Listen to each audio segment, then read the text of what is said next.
Salut tout le monde et bienvenue. Aujourd'hui, on va s'attaquer à un mot qui fait souvent un peu peur, algorithme. Mais franchement, oubliez le code hyper compliqué et les maths incompréhensibles. On va voir que derrière ce grand mot se cache une idée toute simple, aussi simple qu'une recette de cuisine. Une recette qui, sans exagérer, fait tourner tout notre monde numérique. Allez, on met le tablier et c'est parti. Alors qu'est-ce qu'on a au menu aujourd'hui? D'abord, on va voir ce que c'est cette fameuse recette de l'action. Ensuite, on regardera les ingrédients qui la composent. Après ça, on verra comment cette recette peut devenir intelligente et prendre des décisions. Et pour finir, on apprendra à bien ranger le garde-manger pour que tout soit bien organisé. C'est un pas à pas, promis, tout va bien se passer. Allez, on attaque tout de suite avec la première partie, la recette de l'action. Et vous allez voir, c'est quelque chose qu'on fait tous les jours sans même y penser. Tiens, petite question. Passer un coup de fil ou calculer la moyenne de ses notes, a priori ça n'a rien à voir, non? Et pourtant, ces deux actions partagent exactement le même principe à la base, un principe fondamental. Voyons voir ça. Et voilà la réponse. C'est tout bête, pour passer un appel, on suit des étapes, toujours les mêmes, dans le bon ordre. 1. J'ouvre le téléphone. 2. Je cherche le numéro. 3. J'appuie sur le bouton appeler. Eh bien cette petite série d'instructions, simple et logique, c'est ça un algorithme. C'est juste une méthode claire pour arriver à un résultat. Bon, voilà la définition un peu plus officielle, mais l'idée reste la même, ne prenez pas peur. Un algorithme, c'est tout simplement la recette pour résoudre un problème. On lui donne des ingrédients à l'entrée, on suit les étapes dans l'ordre, et hop, à la fin, on a notre plat, notre résultat. Et ce qui est fou, c'est que cette idée n'est pas du tout nouvelle. Le mot algorithme vient du nom d'Al-Khwarizmi, un immense savant perse qui a en gros inventé l'algèbre il y a plus de 1000 ans. Ça montre bien que cette idée de décomposer un problème en petites étapes logiques, c'est un truc fondamental pour l'être humain. Ok, super. Maintenant qu'on a compris le concept de la recette, il est temps d'ouvrir le placard et de regarder d'un peu plus près les ingrédients et les ustensiles dont on a besoin. C'est notre deuxième partie. Alors, il faut bien distinguer deux choses. D'un côté, on a le hardware, le matériel. Ça, c'est la cuisine, le four, les robots, les bols, tout ce qui est physique. De l'autre côté, on a le software, le logiciel. Et ça, c'est la recette. C'est la feuille de papier avec les instructions. Et l'un sans l'autre, eh bien, ça ne sert à rien. Un four sans recette ne cuit rien, une recette sans four reste sur le papier. Très bien, mais comment notre recette fait-elle pour se souvenir des ingrédients? Par exemple, comment retient-elle la quantité de farine? Grâce à ce qu'on appelle des variables. Pour nous, c'est simple, on écrit x égale 6, mais pour l'ordinateur, en vrai, c'est une adresse mémoire hyper compliquée. La variable, au fond, c'est juste une étiquette super pratique qu'on colle sur une boîte en mémoire pour savoir ce qu'il y a dedans. Et attention, il existe deux types de boîtes. D'abord les variables. Leur contenu peut changer pendant la recette. C'est comme la température du four, elle monte, elle descend. Et puis il y a les constantes. Là, le contenu est gravé dans le marbre, il ne bougera jamais. Par exemple, le fait qu'il y ait 60 minutes dans une heure, ça, c'est une constante. Bon, on a nos boîtes pour ranger les infos. Maintenant, qu'est-ce qu'on peut faire avec?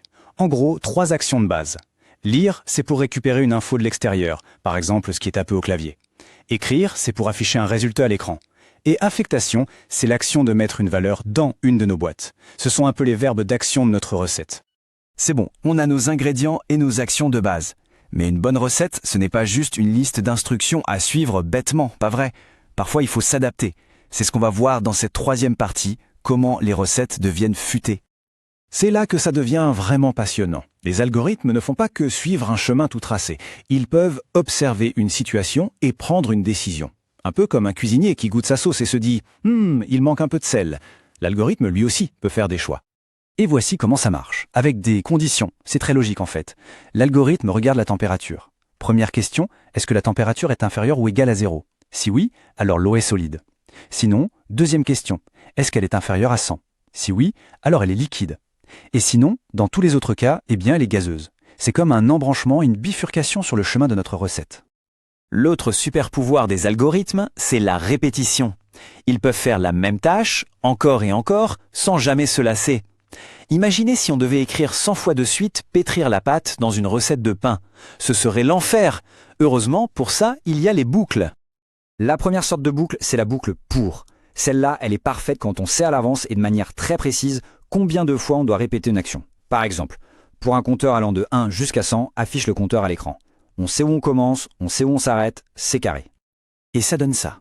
L'ordinateur exécute l'instruction, il ajoute 1 à son compteur, il recommence, il ajoute 1, il recommence, sans jamais se plaindre, sans jamais faire d'erreur, jusqu'à ce que la condition finale soit atteinte. C'est d'une efficacité redoutable, non? Mais que faire si on ne sait pas à l'avance combien de répétitions il faudra? C'est là qu'intervient la deuxième boucle, la boucle tant que.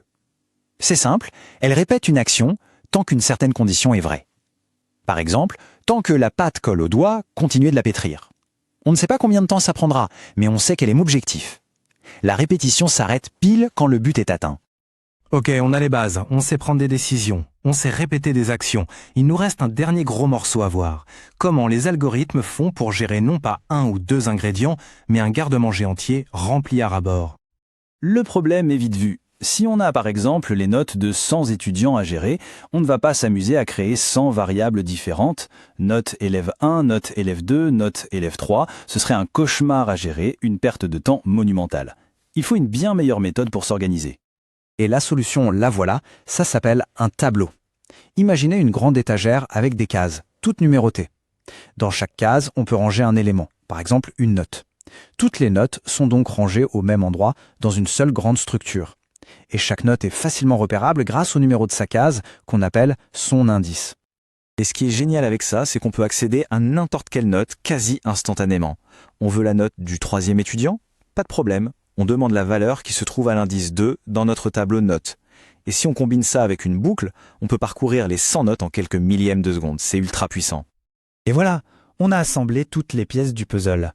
Des variables pour stocker nos ingrédients, des instructions pour dire quoi faire, des conditionnels pour prendre des décisions, des boucles pour répéter les tâches, et des tableaux pour organiser tout notre garde-manger.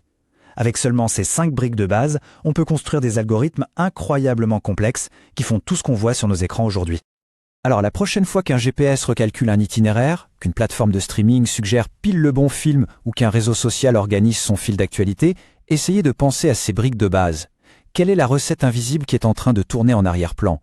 C'est en comprenant ces mécanismes simples qu'on commence vraiment à décoder le monde numérique qui nous entoure. Pensez-y. Merci d'avoir écouté et à bientôt.